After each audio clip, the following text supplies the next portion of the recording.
Get those eggs broken down. And there's sugar. Wow. It's gonna be like a custard.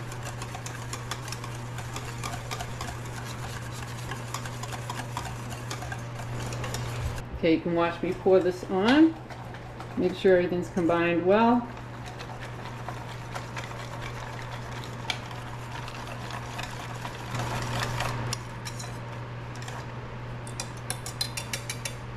Over it goes. All over this bread. And what this is, the bread pudding part, is I've got some stale bread. It's not hard. It's still slightly soft. So we're going to press these this mixture over these pieces of bread. It's homemade bread my husband made that is now a little bit too dry to make a sandwich out of.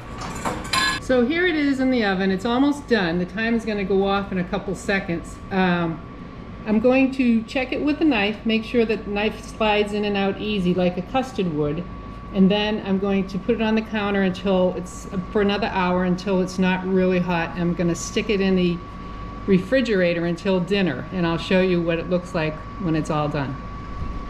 So here it is. It's all done, nice and ready to go. See, you can see it's firm. So take a spoon, take a little bit out, and just see what it's like. Nice consistency. There you have it. There it is. The bread soaked up all that goodness. And there's the coconut. And nice brown. You can see the cinnamon and the coconut and the nuts. Well, I hope you try it. It's a nice way to use up some bread that's not hot as a rock, but definitely still kind of stale, but enough to soak up the liquid. Look at that. That's great. All right, well, thanks for watching. There's some raisins over there too.